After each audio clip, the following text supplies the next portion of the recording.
teman-teman, ketemu lagi di podcast Gading Asuransi. Hari ini kita udah kedatangan Koko Agent Insurance yang benar-benar keren banget mengembangkan timnya.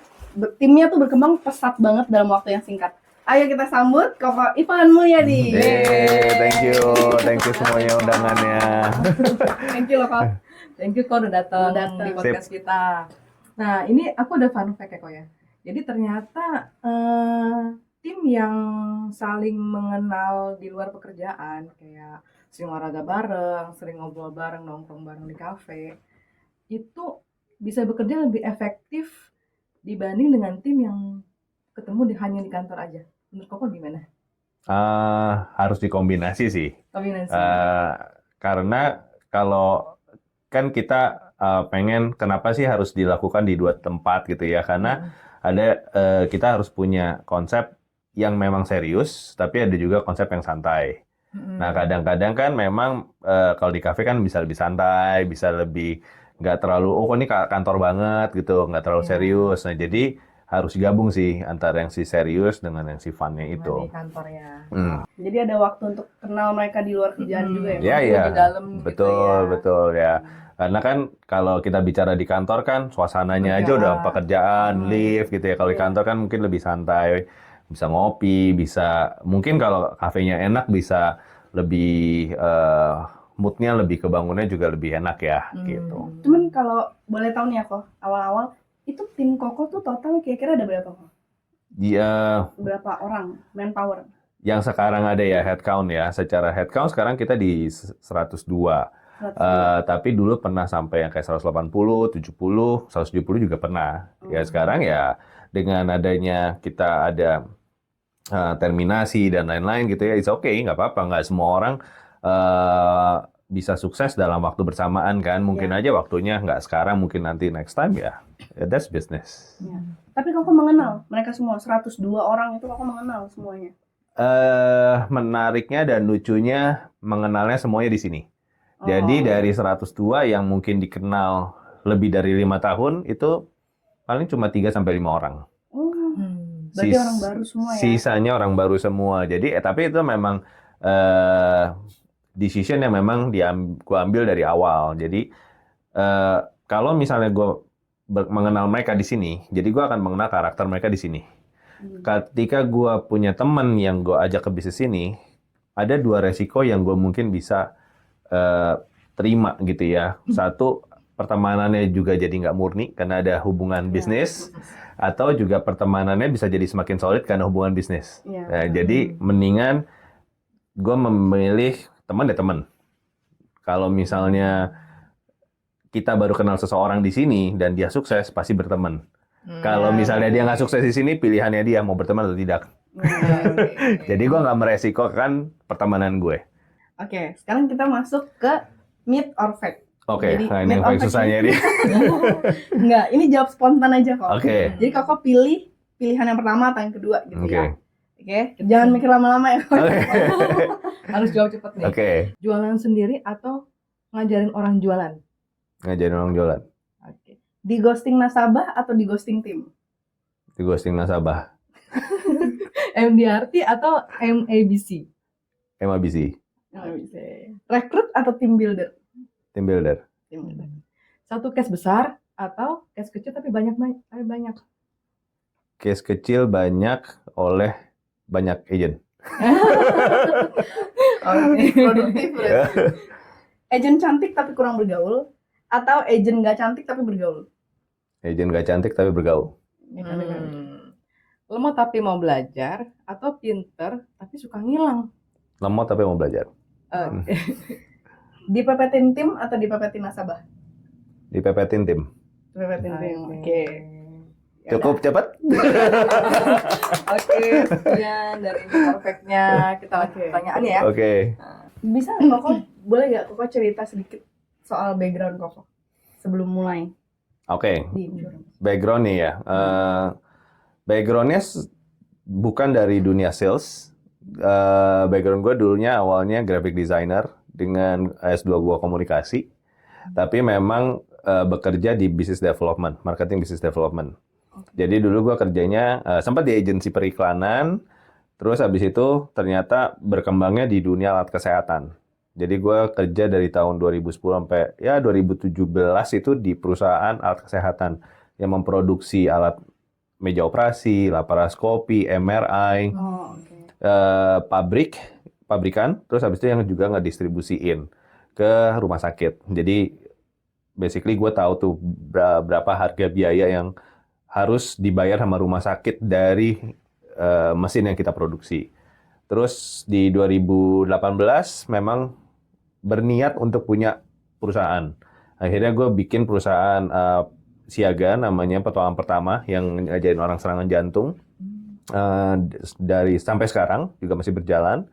Dan gue di 2021 memutuskan emang pengen jadi agen asuransi. Jadi sebetulnya gue pengen jadi agen asuransi itu tahun 2025. Harusnya ini adalah tahun pertamanya gue asuransi nih. Jadi siapa yang mungkin mau ngerekrut gue kalau misalnya nggak ada COVID ya mungkin 2025 gue lagi mencari agensi mana nih yang mau gue iniin. Berarti 2021 menyerahkan diri gitu ya? Ya gue menyerahkan diri. Gue menyerahkan diri karena sebelum 2021 gue pernah jadi pembicara di beberapa perusahaan asuransi. Oh, tapi pembicara untuk CPR, alat medis. Karena mungkin bisa dibilang gue di kesehatan masyarakat, edukasi kesehatan masyarakat. Nah di 2021 memang gue mencari asuransi saat itu dan memang pengen masuk ke dunia asuransi karena memang paham mengenai bisnis kesehatan. Karena kan ujung-ujung kan udah dari alat sampai pembiayaan. Ya sebetulnya kan ujung-ujungnya industri kesehatan itu adalah punya klinik, punya rumah sakit ya kan duitnya belum ada. Ya udah jualan asuransi. Oke. Apa yang membuat Koko memilih jalur membangun tim bukan hanya berfokus pada penjualan pribadi aja? Oke. Pada saatnya setiap orang pasti punya market yang akan habis sih. Ya. Oh ya. Jadi akhirnya ketika bisnis ini tuh kan akan berkembang ketika kita punya tim. Karena dengan kita mempunyai tim, quote unquote, kita membuka network kita lebih luas. Ya sama aja kayak misalnya kita ngelihat mau Alfamart, mau Indomart, mau Starbucks, mau siapapun itu, ketika dia punya satu tempat, dia cuma punya warung. Yang dia mungkin cuma ekspor satu gang RT sebelah-sebelahnya doang. Tapi ketika dia buka cabang, ya dia bisa pindah ke komplek lain kan. Nah, itu sih yang membuat akhirnya menjalur untuk membangun tim itu adalah solusi berikutnya setelah kita melakukan penjualan pribadi ya. Gitu. Berarti sebenarnya motif Koko tuh pas dari awal masuk dunia insurance tuh udah tertarik sama bisnisnya ini ya, Koko? Ya. Tim buildingnya ini. Ya memang karena industri manapun nggak cuma asuransi ya. Kita lihat industri manapun mau retail mau apa dia pasti punya cabang. Dan ketika akhirnya perusahaan itu mempunyai cabang, asuransi seperti layaknya bisnis biasa aja sih. Cuma bedanya ini adalah bisnis yang mungkin orang kadang-kadang liriknya nggak langsung gitu ya, nggak kayak penjualan saat itu juga gitu. Tapi pada dasarnya bisnis asuransi itu sama aja kayak bisnis konvensional lainnya. Yang lu cipta harus jual barang, ada jual produk, jual jasa, ada bikin training tools buat tim dan lain-lain. Jadi basically sama aja, mirip-mirip aja. Boleh nggak ceritain soal pengalaman pertama Koko merekrut tim? Dalam 4 tahun 200 orang tuh banyak loh. Tergantung. Kalau bagi seorang yang baru mulai, itu mungkin banyak. Tapi buat orang yang sudah mindsetnya udah lebih kuat daripada gua, mungkin udah ngerasa kurang. Kayak contohnya Jonas Tejo 600. Ya gitu kan. Iya. Itu ya makanya tapi kan kita selalu ngebandingin sama diri kita ya di hari sebelum-sebelumnya kan. Nah, itu jadi langkah pertama pada saat mau merekrut itu ya pasti teman dekat dulu ya. Kayak tadi gue bilang dari hampir 200 orang itu atau yang sekarang bertahan 100 lebih itu 3 orang itu adalah 3 orang pertama itu atau 4-5 orang lah itu adalah orang yang gue kenal lebih lama. Kayak contohnya ya teman kampus atau teman kantor gitu ya. Tapi memang harus di highlight bahwa waktu itu kita memulai di zaman COVID. Nah, itu kan 2021 di mana orang lagi mencari side hustle, side job dan lain-lain ya. Jadi itu tapi bagusnya itu adalah beruntungnya ada momentum. momentum yang kita gunakan ya untuk memang merekrut saat itu juga. Ya memang pada saatnya akhirnya langkah pertamanya adalah membangun mindset sih. Membangun mindset kita di sini berbisnis, tapi bisnis kita tuh ngapain sih? Jadi ketika kita merekrut, yang kita harus benar-benar kuatkan tuh adalah mindset mereka berpikir bisnis ini tuh, namanya orang berbisnis tuh nggak akan pernah langsung profit saat itu juga. Pada saat melakukan penjualan, yes, you profit gitu ya, dari komisi yang dibayarkan langsung bisa menutup kopi pada saat ini segala macam. Tapi kalau misalnya mindset berbisnis ya berbeda sih, bukan yang kayak langsung bisa langsung ngasilin kayak 1 miliar income gitu, tahun kedua, tahun ketiga ya nggak gitu juga sih. Tapi bisa, tapi harus ada extra effort yang harus dilakukan. Oke. Tantangan apa nih kok yang paling terasa saat membangun tim dari nol? Tantangan pertama sih, karena dari tim gue semua kan organik. Jadi semua memang berawal dari nol lah, dari dunia asuransinya. Jadi yang tantangan pertamanya itu adalah gimana menciptakan mindset yang benar dulu. Karena banyak orang berpikir begini, gue coba dulu deh, gitu gue coba, nanti gue percaya, habis itu mindset gue, jadi gue percaya asuransi. Nah, ketika kita melakukan yang seperti itu, yang kita lakukan adalah action, belief, and mindset. Nah, karena kayak yang kita tadi, Yulia tadi ngomong kan, banyak loh kok, bagi gue itu masih sedikit. Tapi buat beberapa orang yang melakukan bergerak berdasarkan action, itu udah banyak. Makanya yang paling susah adalah membangun fondasi pertamanya adalah mindset, belief, and action. Karena ketika kita punya mindset yang benar, action itu tuh kelihatan kecil. Maksudnya gini, ketika kita bilang action dulu ya udah. Aduh kok gue udah banyak banget nih. Gue udah nawarin ke banyak orang, tapi ditolak terus misalnya. Gue akan tanya berapa banyak? 10, 15. Karena bagi dia itu udah banyak numbersnya. Tapi buat orang yang mindsetnya udah benar, mungkin kita bilang, lu udah ngenalin berapa? Kayaknya gue masih berasa kurang. Emang udah berapa? 50. Udah cukup banyak. Enggak kok, bagi gue kurang kok. Gue kayaknya gue belum berhasil. Karena bagi dia, mungkin dia punya mindset untuk cerita terus sampai akhirnya terkumpul. Akhirnya terjadi yang namanya kan belief kan. Dan actionnya itu yang akan mendorong, mindset dia tuh akan mendorong actionnya dia. Itu yang membedakan. Paling itu yang penting berarti mindset dulu ya. bagi gue itu adalah yang paling tantangan paling utama itu adalah mindset sih saat bangun tim. Kalau boleh tahu mindset Koko apa bangun tim? Mindset gue itu dibagi 3. Ada personal, keluarga, terus habis itu industri. Nah, jadi mindset personal gue yang pertama adalah gue pengen supaya gue nggak terikat dengan yang namanya pensiun. Oke. Karena dulu gue adalah generasi pertama di keluarga gue yang pengusaha. Jadi gue hidup dari keluarga profesional. Dan itu yang membuat gue berpikir di umur 30-an gue harus punya usaha. Nah, makanya waktu pas resign kan 2017 itu gue umur 34 tuh. 33. Nah, terus habis itu mindset kedua adalah my why itu adalah untuk yang keluarga. Bangun bisnis di sini sebetulnya sama layaknya seperti yang kayak gue bilang tadi, bisnis konvensional. Dan gue bisa pengen kasih ini buat anak, bisa diteruskan dengan mereka gitu ya.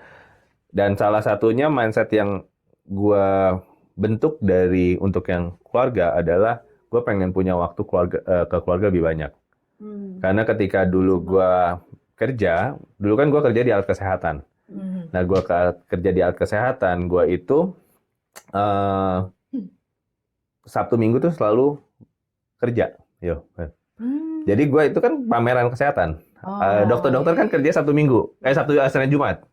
Dan Sabtu Minggu ramai weekend. Dan karena ketika anak gue lahir, yang pertama lahir ya, mungkin kalau jadi nonton gitu ya, gue selalu ingat cerita ini. Gue itu baru ketemu dia sebagai ayah itu di hari ke-15. Karena hari pertama dia lahir, dia pulang, terus gue besoknya harus berangkat keluar kota. dan besoknya malamnya dia kuning. Oh iya, masih di rumah sakit. Masih di ya. rumah sakit. Akhirnya gue pulang dulu ke Jakarta, tapi malamnya gue udah balik lagi ke Bali untuk 2 minggu untuk pekerjaan. Tapi itu kan resiko ya, dan gue merasa di situ ya sedih sampai sekarang kalau diingat. Tapi yang mau gue lakukan adalah mindset gue di sini adalah pengen bayar waktu gue lebih banyak dengan anak-anak gue. Gue nggak bisa ngebalikin ke masa yang lalu, tapi gue bisa bayar untuk yang kedepannya. Itu. Terus habis itu adalah yang ketiga adalah mindset untuk industri. Dan ini berkaitan dengan tim. Karena apalah seorang Ivan kalau nggak punya tim untuk membenarkan industri asuransi ini. Nah, karena industri asuransi ini ketika kita tanya, setiap orang bisa miskin karena apa? Kesehatan. Dan itulah alat kesehatan yang dulu gue jual. Jadi setiap kali gue ketemu sama teman gue bilang alat kesehatan itu mahal, gue kayak punya beban moral. Karena dulu itu adalah alat yang gue jual. Yang dimana dulu gue kerja dan di perusahaan itu harus mencari keuntungan. Ya itu kan hukum bisnis ya. Tapi ketika akhirnya kita bisa bantu dengan cara lain, dengan cara memprotek mereka dengan asuransi, apalah seorang Ivan kalau nggak dibentuknya dengan tim yang benar. Karena dengan kayak begitu, industri akan jadi lebih baik, orang akan lebih kenal asuransi. Ya memang pada akhirnya pilihan ya, ketika ada klien mau milih agen mana, yang kita bentuk adalah di dalam tim, gimana caranya agen ini terlihat berbeda dengan agen lain secara kompetensi. Kita ada nih. Ini kok. Oke. Apa itu kok? Nggak ngerti aku. MABC Qualifier Platinum. Dengar-dengar paling tinggi kok segaspol. Iya. Enggak Keren sih, banget. ya ada Paling tinggi nih, SB Gaspol. Dati kayaknya lebih tinggi yang my business partner, senior business partner itu lebih tinggi ada tuh. 15 poin kalau nggak salah. Oh gila keren banget. Ya, kalian yang pakai Ivan. Ini gimana ceritanya nih kok? Mungkin ada yang belum tahu ya MABC itu apa. Ya, Gitu. Kalau MDRT kan udah common banget ya. Orang pasti tahu oh penjualan, berarti dia pinter jualan gitu. Nah, kalau Professional agent lah ya. Kalau MABC adalah Manulife Agency Builder Club. Nah, jadi memang ini adalah sarana dari Manulife untuk mengcater ya, menggather teman-teman pebisnis asuransi di Manulife yang memang konsepnya membangun leader-leader di bawahnya. Ya memang kalau ditanya gimana caranya, rekrut, bentuk, jadiin mereka. Karena kalau kita bicara tadi Yulian nanya tentang team builder atau recruiter. Memang seorang team builder harus ngerekrut dulu. Karena kalau udah direkrut nggak di-build ya percuma juga gitu kan. Nah makanya tantangan berikutnya yang sebetulnya pada saat orang merekrut adalah selain membangun mindset adalah gimana dia bisa menurunkan konsep ini ke tim bawahnya. Menduplikasinya gitu ya. Makanya kenapa ada mindset, duplication, and leadership di tim kita. Yang kita bangun adalah itu. Dan kalau ditanya MABC, ya kebetulan bersyukur sampai semoga seterusnya gitu ya. Dream Team, member of Tim Gaspol ini, yang memang dari Tim Gaspol sendiri sudah punya ekosistem yang sangat kuat. Nah, gimana pebisnis-pebisnis itu harus bisa lebih berkembang adalah melakukan yang namanya modifikasi. Ibaratnya kayak kita sekolah, terus habis itu kita harus punya les. Kalau mau lebih pintar kan? Nah, teman-teman yang kita lakukan adalah gimana dari yang si sekolah ini, yang kurikulum kita punya, kita bikin les-lesnya supaya mereka bisa mengejarnya lebih cepat. Itu yang sebenarnya kita lakukan. Nah, kalau ditanya MABC ini, sejauh ini memang bersyukur dari tahun 2021 sampai 2025 yang sudah kita lahirkan sampai sekarang, sudah ada termasuk Dream ya. Jadi kita udah punya 5 SBP termasuk saya dengan 9 BP di bawah. Ya. Dalam waktu 4 tahun. Iya. Ya, kalau ditanya banyak atau nggak banyak, rasanya ada yang lebih banyak lagi. Cuma ya konsepnya kita kan adalah yang organic growth ya. Ya memang quality nggak akan berbanding sama dengan quantity sometimes. Kita mau ngejar quality, ya memang bisa dari quality bisa menciptakan quantity. Atau sebaliknya, dari quantity bisa menciptakan quality. Nah, yang penting sebetulnya pada saat membentuk tim itu pinter-pinternya deh memodifikasi. Karena nggak semua orang mungkin punya pemikiran yang sama dan secepat Hmm. kita. Ya, Ya. betul banget. Dan itu harus dibuat seakan-akan kayak kita hari pertama di sini deh. Hmm. Ya, hari pertama di sini kayak kita gagap-gagap belajar produk apa yang mana ya. Dan kita harus mengenal tim kita juga sih. Untuk bisa MABC seperti ini, ya bersyukur tim-tim di bawah di Dream Team itu semuanya solid dan semuanya bisa saling bersinergi ya untuk ngasih masukan dan lain-lain. Karena kalau nggak ada masukan-masukan kayak begitu ya siapa juga yang mau jalanin Iya, betul. kayak gitu. Karena tadi kayak Koko bilang kan ada mindsetnya nih yang harus ditanamkan ke mereka ya. Susah-susah gampang ya menanamkan mindset. Mindset dan mental block setiap level tuh pasti ada. Baik itu dia mulai sebagai life planner, dia yang jadi business partner, even sampai senior business partner, itu semua pasti ada mental block mindsetnya. Jadi bukan berarti seorang business partner atau senior business partner itu udah mental blocknya udah nggak ada lagi. Sama, dia karena di atas kita tuh kan pasti ada seseorang yang lebih hebat lagi ya. Nah, ketika kita mau belajar dari seseorang itu, belajar sih bisa sama siapapun, tapi permasalahannya mau jalanin nggak? Nah, karena mental block itu tuh bisa runtuh karena kita terus mencoba kan. Nah, sama ketika kita mengajak orang merekrut gitu ya, ketika di awal-awal, ya kita harus tahu mental blocknya dia apa nih. Apa ya kan orang bilang ada introvert, ada extrovert gitu ya. Kita harus tahu gimana cara ngerem dia, gimana ngegasnya dia. Nah, jadi dalam bisnis asuransi sih sebetulnya kayak Jo selalu bilang juga di tim Gasol bilang mau level manapun sales itu udah in the blood. Sales sudah di darah kita kan. Tapi untuk menciptakan seorang orang leader itu butuh proses. Ya, betul. Gitu. Jadi karena respect and leadership is earned dalam namanya proses. Ini Koko nih extrovert atau introvert gitu? Oke.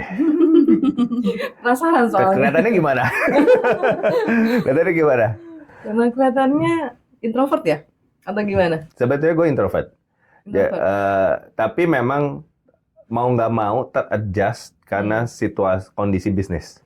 Jadi gini, kalau ditanya, kalau di rumah, gue tuh lebih baik diem lah. Karena lebih bikin strategi dan lain-lain. Tapi pada saat kita di lapangan, ya kita harus bisa adjust. Diri kita tuh harus bisa jadi extrovert juga. Karena kalau ada yang sharing waktu itu, shout to Dion dan bininya ya. Dion tuh extrovert, istrinya tuh Maria adalah introvert. Jadi ada dua orang yang bisa bagian detailnya, ada yang bagian salesnya gitu kan. Tapi kalau gua bisa dibilang introvert. Makanya kenapa di Dream itu banyak sekali modul-modul. Karena gue merasa dunia gue itu harus gue tuangkan ke dalam yang namanya slide, program, dan lain-lain. Nah, ketika akhirnya itu jadi, ketika gue ngomong ke tim gue, mereka tahu apa yang sebetulnya gue pikirkan. Terlepas dari tim itu nyampe atau enggaknya, itu masalah waktu dan masalah stage mereka di mana. Konsep leadership, apakah bisa gue langsung bangun di teman-teman yang baru mulai? Belum tentu. Ya makanya kenapa di kita bikin modul-modul supaya yang untuk life planner, agent tuh modulnya cukup sampai sini aja loh. Terus yang baru udah mulai merekrut, naikin modulnya sampai sini loh. Jadi supaya gue sendiri sebagai orang yang bisa dibilang quote-unquote terstruktur, itu gue bisa tahu skill levelnya mereka tuh tiap orang beda-beda kan. Nah, di sini kita bilang tadi tentang si mental block. Mindset mental block itu gak mungkin dia loncat ke otak pemikiran seorang life planner langsung ngerekrut seperti senior business partner. Ya, Jadi dia harus fokus dulu untuk melakukan penjualan, melakukan branding dan lain-lain. Lakukan itu terus sampai akhirnya dia bilang biasa aja kok gini. Ya udah. Dan itu mental block yang next level dia tuh gitu. Oh, jadi selama ini Koko kan tadi Koko sendiri nih yang bilang dari 100 sekian lebih orang itu sebenarnya banyak kan yang Koko tuh kenal karena bisnis ini. Berarti Koko sebagai seorang introvert tantangannya cukup besar ya Koko untuk deketin orang yang awalnya Koko nggak kenal gitu maksudnya. Yes. Untuk Koko deketin dia, terus untuk kenal diri dia sendiri, bahkan mindahin mindset Koko ke dia gitu kan. Terus ya Ngajarin dia sampai dia bisa gitu. iya itu tantangan yang paling sering gue temuin. Tapi ya that's the fun. Karena bisnis ini kan bisnis manusia ya. Bisnis yang lo harus kenal siapa mereka, kenalan aja gitu ya. Dan ketahuilah bahwa setiap manusia tuh punya pemikiran yang pasti berbeda-beda kan. Betul. Selama kan kita berbicara dengan orang yang kita kenal tuh kan harus satu frekuensi. Kalau nggak satu frekuensi lu nggak akan nyambung. Iya, betul. Nah makanya kenapa kita itu bikin kayak konsep modul-modul supaya frekuensi kita tuh kita samain ya. Kita ngomong di modul ini kita ngomongnya ini aja dulu ya. Jadi nggak jumping nih kayak gitu. Oke. Berarti Koko membuat sistem sendiri ya untuk membentuk tim gitu. Ya jadi biar tahu. Misalnya dia tanya, nanya dong Van, gue punya problem di sini. Gue akan tanya, lu di kelompok yang mana nih? Kelompok 1, 2, 3. Di kelompok 1. Ya udah, berarti mungkin di mindset. Kayak begitu. Jadi ketika kita ngobrol, kita satu frekuensi dulu nih. Oh ya, tapi memang kayak tadi Yulia bilang, susah nggak? Susah, karena baik lagi ya, setiap manusia kan ada yang pengennya prosesnya cepat. Gue pengen cepet lu dong, Van. Sedangkan kita tahu bahwa di bisnis ini nggak ada yang bisa cepet. Penjualan bisa cepet nih menaikkan lu gitu ya. Tapi lu bisa jadi hidupnya kayak roller coaster. Bisa gampang naik, gampang turun. Lo kita naik roller coaster berapa lama sih? Paling lama 5 menit aja udah muntah kali. Nah, jadi kita pengen bikin tim yang kita bentuk itu adalah tim yang memang sustain untuk seterusnya. Nah, menjaga mindset untuk menyampaikan frekuensi ke teman yang baru kita kenal dengan kayak semua program tuh ada pace-nya. Nah, itu yang sulit sebetulnya. Tapi ya itu tantangannya. Berarti mungkin Koko training tim kecilnya tuh sering ya, Wah? Maksudnya bukan cuma mengandalkan ngegas Ya, hari Sabtu betul, gitu. betul. Itu penting banget terutama buat teman-teman yang udah mulai merekrut. Jadi gimana cara kita mengenal tim kita adalah dengan cara bikin small group talk di luar tim kegiatan yang memang udah dilakukan sama Gaspol. Karena dari situ kita bisa tahu tim kita itu tuh kesulitannya di mana dan kebisaannya di mana. Karena gini, ini yang kita bentuk dan ternyata cukup berasa sampai ujungnya ke sekarang ini. Jadi pada saat kita bikin di Gaspol, orang kan udah banyak. Misalnya nih ada tim kita yang penjualannya 10 juta APE. Oke. Tapi di tim Gaspol ada yang penjualannya sudah 50 juta APE. Tapi itu yang paling kecil di Gaspol. Bagi orang yang di tim kita yang 10 juta APE, ini nggak ada apa-apanya dibandingin orang yang baru jual 50 juta APE terkecil di Gaspol. Nah, dengan kita bikin small group talk, small group acknowledgement gitu ya, orang itu jadi kelihatan lebih shining di dalam grup kecil kita itu kan. Iya. Dengan begitu dia punya proud di grup kecil. Nah, suatu saat mungkin dia dengan ekosistem atau kebiasaan itu dilakukan, mungkin dia nanti pelan-pelan jadi 20, 30, 40. Misalnya tiba-tiba di tim kita 30 udah paling besar, ternyata di Gaspol itu paling kecil. Ya dia bisa masuk kan? Atau udah bisa di-acknowledge kan? Jadi jadikan unit atau kita punya ekosistem itu untuk membangun habit sih. Habit yang nanti pelan-pelan bisa narik dia ke grup yang lebih besar. Berarti one on one atau sekitar 3 orang gitu? Kita selalu ada bikin sesi di luar harinya Gaspol. Contohnya kayak hari lesnya kita lah. Nah, jadi kalau misalnya Gaspol kan adalah Selasa Sabtu. Kita bikin di Rabu. Tapi unit gua sendiri itu ada di hari lain. Grup nol lagi. Grup nolnya lagi. Nah, jadi dengan kita bikin small group kayak di Rabu, itu bisa ngasih panggung bagi yang terlihat kelihatan besar di grup kita, tapi ternyata kelihatan kecil di Gaspol. At least dia dapat brandingnya. Karena seorang life planner itu yang diperlukan adalah brandingnya dulu, gitu sih. Untuk Oke. branding leader gimana sih kok? Branding leader, Iya, banyakin aja ketemu sama banyak orang, foto gitu. foto sama rame-rame. Karena kalau seorang leader kan harus punya tim. Iya, Seorang leader kan harus punya, ada yang ngobrol dengan lebih dari 3 orang, 4 orang misalnya. Ya sebetulnya sih quote unquote untuk bilang kita punya tim atau dia punya tim, sebetulnya foto aja rame-rame pada saat misalnya habis main padel ngobrol, terus habis itu tulis misalnya seseru ini ternyata ngobrol bareng tim pada saat main padel misalnya. Jadi kesannya lu ada tim yang memang solid sama lu kayak gitu. Karena kalau kan beda ya namanya produser dengan team builder ya. Kalau produser ya yang lu branding yang lu tunjukin adalah tanda tangan misalnya, presentasi produk misalnya. Nah, tapi kalau misalnya di as a team builder yang Jo juga pernah bilang, fotolah selalu di tengah. Kalau ada ini, ya itu kesannya kan walaupun lu mungkin habis main padel atau main basket, lu posisinya di tengah kan kesannya lu adalah center. Gimana cara Koko tuh menjaga motivasi tim biar gak jatuh? Terus kan Koko kumpul grup kecil nih ya. Oke. Pernah dong di ghosting tim pasti. Jadi Oke. karena kan kalau misalkan Koko nih masuk kan menyerahkan diri berarti udah ada niatnya nih. Oke.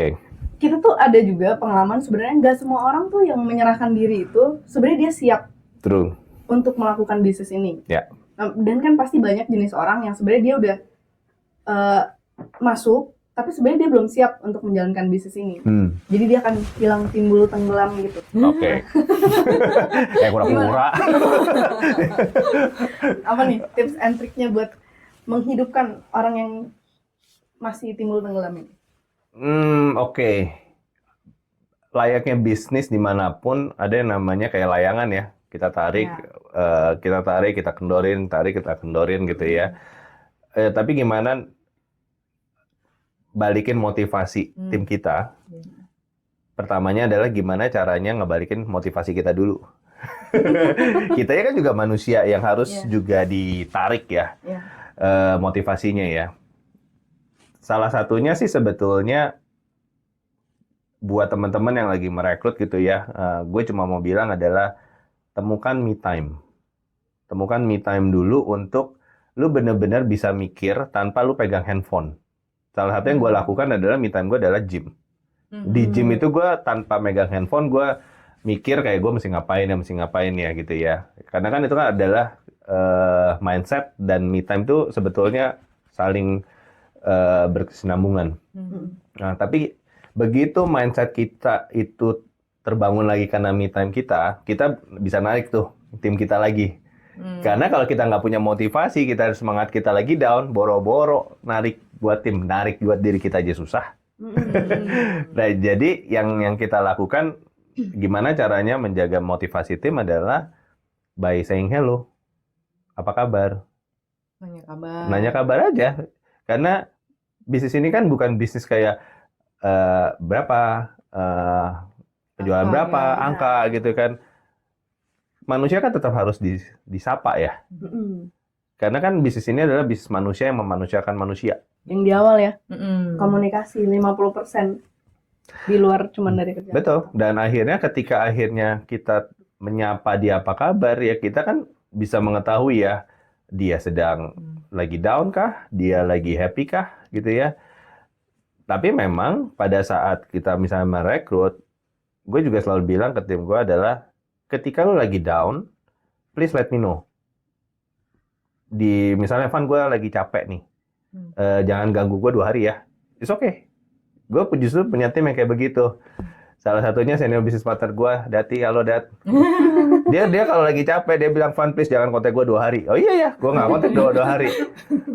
Gue harus respect personal space-nya dia dong. Yes. Nah, jadi dengan kayak begitu, biarkan dia mencari tadi me time dan mindset-nya dia dulu.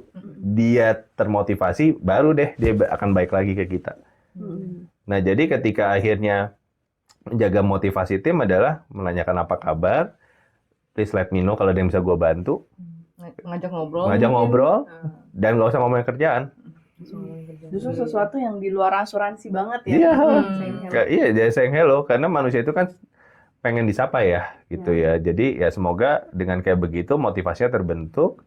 Ya kalau misalnya let me know, terus habis itu dia kadang kan mungkin dia bilang, ya Nivan gue lagi punya problem. Oh problem apa?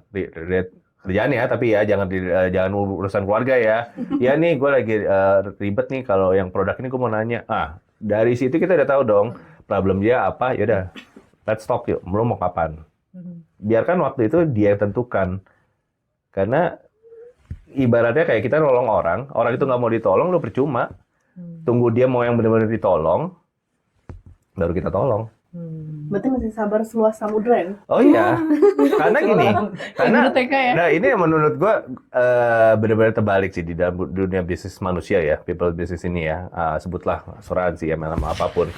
Karena ketika lu jadi senior business partner atau business partner, lu kan punya tim. Tapi ketika misalnya Yulian nih misalnya atau lu deh di kontak sama tim lu di bawah, level lu sudah business partner atau senior business partner, lu nolongin mereka atau yang mereka yang ngikutin lu ketika ada prospekan misalnya. Kita nolongin Harusnya mereka kita sih. yang nolongin sih. Berarti artinya statusnya terbalik dong. Leader lah sebetulnya, leader kita adalah tim kita di bawah kan. Ya. Ya, jadi ketika akhirnya leader kita adalah tim kita di bawah, leadernya mereka adalah diri mereka sendiri juga. Jadi leader gue siapa? Leader gue diri gue dulu. Ketika akhirnya mindset motivasi gue terbentuk, barulah gue bisa bergerak lagi. Makanya it's okay to take a break bagi gue. Gimana cara menjaga motivasi tim? Biarkan mereka istirahat dulu sometimes. Kan Koko udah banyak banget nih ya, maksudnya melihat orang gitu ya, Tim. Gak sebanyak dia yang udah 3 kali lipat gue. Tapi ada nggak kok tanda-tanda nih ya, kayak ketemu orang ini nih, misalkan new recruit gitu ya. Oke. Ini orang kayak cocok nih, dia kayaknya bisa jadi recruiter bagus nih. Atau sebenarnya nih orang lebih kayaknya ke produser nih orang gitu. Ada nggak ciri-cirinya? Oke. Caranya sih cukup sulit sih. Kalau misalnya ditanya, bisa kelihatan nggak sih dari awal? Cenayang. Rasanya setiap susah sih ya, agak susah ya ke Cenayang. Ini orang bergaul banget nih, Oh, oke. sosialita nih misalnya. Oke. berarti Ini kayak recruiter nih, kan, gitu. rekrut. Tapi ternyata dia memang sosialita nih, tapi kayaknya dia lebih suka tuh produce gitu dari tipikal orangnya gitu, Oke. misalkan. Karena kan yang kayak Koko bilang tadi kan setiap orang beda-beda. Mm-mm. Di saat Koko ini kan MABC ini udah Iya. tinggi nih ya, berarti kan udah banyak banget nih yang Koko promote sebenarnya. Nah, apakah Koko memilih orang itu atau Koko melakukan segala sesuatunya sama terhadap setiap orang, cuman mereka merespon berbeda aja? Sama. Makanya kenapa? Lakukan yang sama. Karena menurut gue gini ya, manusia pasti punya ekspektasi. Gue pun juga punya ekspektasi terhadap semua tim gue yang gue rekrut ya. Contohnya, pada saat proses gue menjadi SBP di tahun 2022 ke 2023, meeting yang gue lakukan itu sehari itu bisa 2-3 kali dalam setahun. Jadi ada 700 meeting lebih lah dalam 1 tahun. Ekspektasi gue adalah yang gue rekrut kira-kira berapa menurut Julia? Menurut Moni, berapa? Dari Kalau 720. 700 meeting deh. Semuanya rekrut. Anggap. Kira-kira ekspektasinya mau berapa? Bisa beda-beda nih. 50%. Oke, 300 ya. Lu? 700 orangnya beda semua? Iya. Ya, anggaplah beda semua. Atau ya plus, ya anggap beda. Ya mau 60 lah. 60 ya? Kalau bisa 70, 10% ya. Ternyata yang rekrut cuma 33. 33. Which is 5%. 3 orang. 33 orang. 33 orang. 3%. Iya. Cuma 33 orang. Tapi yang kita lakukan adalah ya terus lakukannya sama terus. Tapi gimana caranya melihat orang ini cocok produser atau cocok sebagai team builder ketika proses dalam 4 bulan, 6 bulan pertama itu dia lewatin. Oh. Karena the golden age-nya itu adalah 4-6 bulan. Bahkan kadang-kadang kita expect seorang ini dia produser, ternyata team builder. Karena nggak bisa kelihatan. Punya pergaulan luas, tapi nggak berani ngomong, percuma juga. Sekarang kita punya, di WA, kita punya kenalan atau kontak 3.000 orang. Apakah kita berani benar-benar ngomong ke 3.000 orang itu? Atau cuma hanya sebatas, dia kenal gue kenal dia? Nah itu kan mindset itu dibentuknya di awal itu sih yang tadi gue bilang sebagai pondasinya. Nah kalau misalnya semua recruiter atau life planner yang bergabung di sini punya mindset yang tepat, dia akan sustain di bisnis ini lama. Karena di bisnis ini konsepnya bukan untuk cepat-cepatan, tapi adalah tahan lama-lamaan. Iya benar-benar. Karena yang belum closing sekarang mungkin nanti-nanti baru Betul, closing. betul. Yang Itu. belum mau join sekarang mungkin nanti-nanti baru Di tim masuk. saya juga kemarin ada yang baru ceritanya baru closing setelah setahun, setelah 10 bulan, dengan motivasi yang dia up and down. Ya tugas gue cuma menjaga motivasi dia untuk terus nyemangatin dia. Makanya kenapa kalau ada Joe kemarin waktu itu, Joe pernah cerita ke gue, wah Uban lu udah nyusul gua, Van. Oh berarti kita sama-sama team builder. Jadi makin banyak Uban, makin banyak timnya. Ini juga banyak sebenarnya. Ya Sun akan jadi team builder ya. Amin. Gitu. Nah, ini mau nanya nih, Kok. Misalkan ada momen yang paling membanggakan nggak di perjalanan Koko untuk membangun tim? Momen membanggakan ya. Hmm. Rasanya ketika tim kita lebih baik daripada kita sih. Karena seorang leader yang baik adalah dia bisa menciptakan tim yang lebih baik daripada dia. Iya. Dan rasanya makanya kenapa ada quote bilang guru pahlawan tanpa tanda jasa. Mm-mm. Nah, kayak contohnya Jonas Tejo dengan mamanya Tante Nancy. Mm-mm. Pasti Tante Nancy bangga ketika melihat Jonas Tejo naik ke atas manggung. Iya. Begitupun juga gua dengan tim gua. Ketika tim gua menjadi lebih baik daripada gua, that's the moment ketika yes, itu momen yang priceless lah. Hmm. Dan bersyukur dengan adanya tim-tim yang kemarin baru naik, udah ada beberapa SBP yang sekarang udah mulai dipanggil sama Manulife untuk jadi pembicara. Jadi ketika akhirnya dulu gue pernah melakukan hal yang sama, gue juga pengen berpikir, gue pengen bawa tim gue ke arah sana. Nah jadi sebetulnya momen paling membanggakan itu adalah ketika ditelepon sama corporate minta izin ketika tim kita diundang untuk jadi pembicara. Karena itu yang bukan kayak lu gue undang jadi pembicara ya. Itu membanggakan juga. Tapi adalah ketika orang yang berhasil ini bisa ngomong di panggung yang lebih besar. Makanya kenapa panggung kecil di dalam skala kecil ditarik pelan-pelan ke yang lebih medium level sampai ke bigger level itu sebetulnya untuk membentuk mereka untuk siap. Biar nggak demam panggung di panggung yang besar. Itu sih momen paling membanggakan. Oke. Keren banget sih jawabannya. Iya, keren ya. Tapi kan guru banget tuh.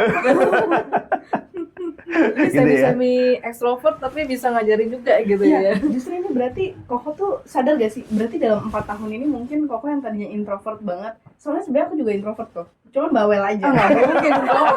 Kamu tuh bawel ya. Ini introvertnya tapi side B. Lu mau minum dulu nggak? Mau break dulu nggak? Jadi boleh deh. Iya. Jadi ini ada pertanyaan yang bikin orang penasaran ya kok. Apa di? Gimana caranya? Gua yang Koko- tegang. Gimana caranya Koko menjaga loyalitas tim Koko? Gimana jaga loyalitas ya? Iya, pindah. Sebetulnya pada ujungnya sih itu adalah keputusan mereka ya, Ya. secara individu. Kayak tadi gue bilang ya, kalau dia ternyata bisa berkembang di grup tim lain dan lain-lain, it's okay. Karena buat apa mengekang kalau dia nggak berkembang di kita? Ya. Jadi ya udah, kalau memang Van, gue bisa lebih berkembang di sana, it's okay. Bagi gue, ya tadi ya, hal yang membanggakan adalah ketika kita bisa melihat orang yang tim kita didik itu juga lebih baik daripada kita. Justru kita harus appreciate keputusan apapun itu ya. Tapi gimana caranya menjaga loyalitas? Yang salah satu yang kita lakukan adalah gua itu bertanya. Gimana caranya menjaga loyalitas dalam tim? Salah satunya adalah gua menganggap mereka sebagai partner, bukan sebagai pekerja atau karyawan. Ya. Karena ketika gue menganggap mereka sebagai partner, gue bertanya, kita mau ngapain? Kira-kira kalau gue buat ini, menurut kalian gimana? Jadi gue melibatkan mereka untuk terlibat dalam program yang kita buat. Karena dengan kayak begitu, ownership dari program yang dibikin nggak cuma belong tuh satu orang, tapi belong tuh rame-rame. Nah dari situ, ada dari program yang kita bentuk rame-rame ini dan kita sepakati, dan timnya dia berhasil, loyalitas itu pasti akan tumbuh. Nah, tapi kembali lagi loyalitas itu juga bersinergi juga dengan yang namanya komunikasi. Makanya kita punya leader stock yang memang membahasnya memang konsepnya leader-leader problem-problem di timnya yang berhubungan dengan program itu. Jadi loyalitas itu dibentuk karena satu ownership, terus kedua komunikasi, sama ketiga salah satunya adalah kalau dia berhasil dan uangnya lebih banyak di sini, dia udah pasti loyal sih.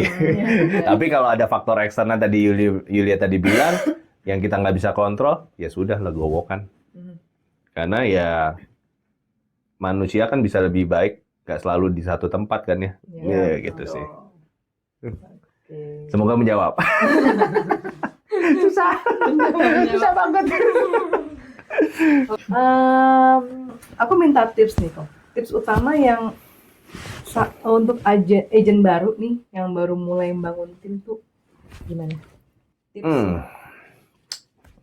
Agent baru yang baru mulai bangun tim. Make sure dia perform in a very small reward achievement ya. Contohnya.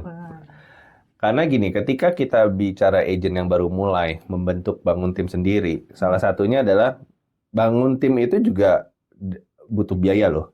Salah satunya memanasin dia untuk branding, lu berarti bayarin kopinya dan lain-lain gitu ya. Itu juga butuh modal. Nah, ketika akhirnya agent baru mau mulai membangun tim, itu adalah pastikan dulu tabungan lu siap untuk lu bakar dulu nih konsep marketing lu. Lu harus siap itu dulu. Harus siap mental nih. Karena belum tentu uang yang lu bakar itu bisa menghasilkan langsung. Belum kalau misalnya OR-nya 25%. Iya. Ya, masih kecil. Oke. Nah, jadi kalau misalnya tips utamanya adalah tadi ya, tabungan lu.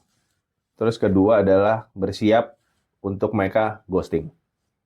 Oh, di ghosting orang ya? Ghosting orang, bukan di ghosting nasabah, di ghosting orang. Kembali ke ekspektasi kan. Ekspektasi lu terhadap seseorang itu belum tentu sama dengan apa yang mereka pikirkan. Karena mindsetnya belum sama nih. Nah, lu harus siap untuk membantu mindset mereka dengan apa? Tabungan yang lu udah siapin.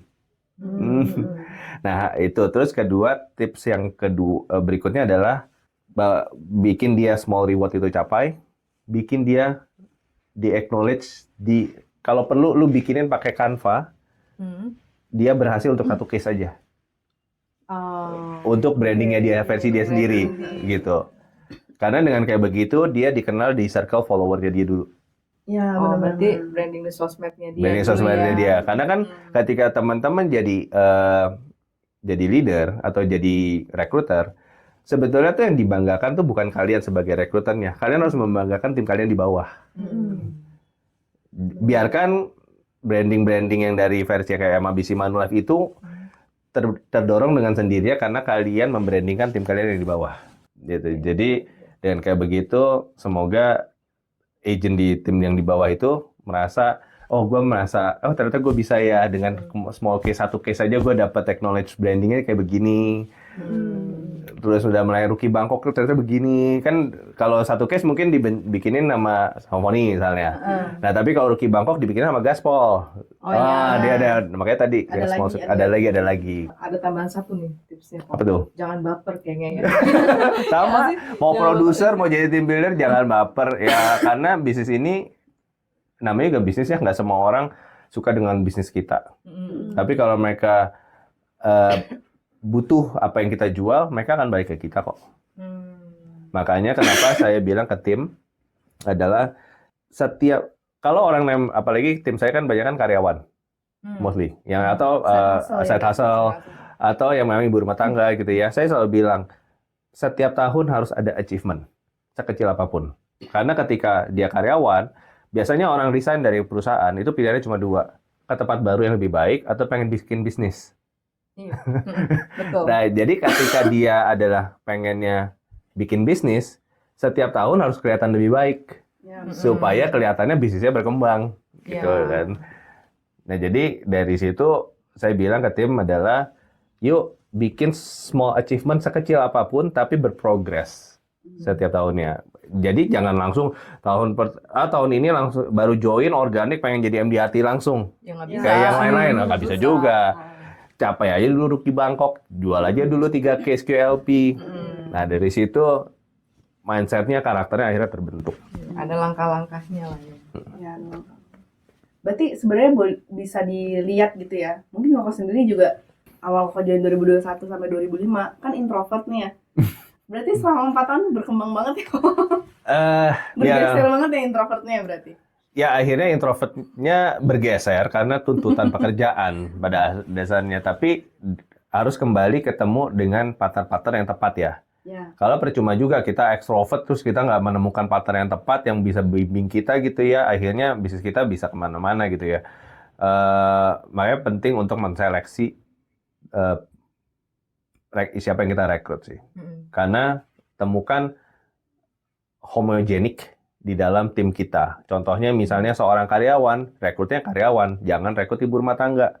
Kenapa? Jam 11, ibu rumah tangga lagi ngopi-ngopi sama temannya untuk prospek. Tapi ketika leadernya adalah karyawan lagi meeting di suatu bantuin gua nge-prospek dong, ya mana bisa gitu kan. Jadi temukan homogeniknya dulu. Ya. Dari itu ya memang yang gue pelajari juga dalam perkembangan sampai tahun kelima ini ya. Tapi baik lagi sih, seorang introvert dan extrovert semuanya sebenarnya bisa kok jalan bisnis ini gitu ya. Yang penting mau belajar dan mau mencoba. Koko kira-kira ada pesan nggak, motivasi dari Koko buat yang audiens kita nih yang mungkin lagi bergelut untuk jadi leader, terutama di bisnis insurance. Oke. Apa pesan Koko? Pesannya ya, kalau belum siap jadi leader, nggak perlu jadi leader di dunia asuransi. Karena dunia asuransi ini masih tetap butuh produser-produser untuk membangun masyarakat Indonesia lebih sadar tentang pentingnya asuransi. Tapi begitu knowledge ini udah siap, mau naik level, you go to leader. Karena leadership itu is earned, nggak dibeli. Jadi buat teman-teman yang ngerasa mungkin, aduh, kayaknya belum siap jadi leader, ya udah, stay humble untuk terus jadi produser dulu sampai benar-benar siap. Karena tadi baik lagi kan, yang harus disiapkan pertama adalah tabungan. Karena kalau mau cepet, langsung aja jualan sebagai terima baik komisi, selesai. Tapi kalau misalnya pesan motivasi saya untuk teman-teman agen asuransi yang lagi pengen bentuk as a team, pastiin mindsetnya siap dulu jadi leader. Karena mindset sebagai produser udah teman-teman lewatin, mindset sebagai leader teman-teman akan baru mau jalanin. Jadi percayalah setiap orang itu pasti punya waktunya dan punya porsinya. Nah, tapi ya memang kembali lagi di dunia bisnis asuransi ada dua jalan, produser atau team builder. Tinggal waktunya, momennya teman-teman yang tentukan. Dan ketika akhirnya suatu saat siap jadi leader, belajarlah untuk jadi leader sejati. Gitu. Wih, keren. Oke. Kirain Koko bakal ngasih pesan gimana cara nemuin uban. Tenang aja, timnya kerekrut udah nemu uban sendiri kok. Oke.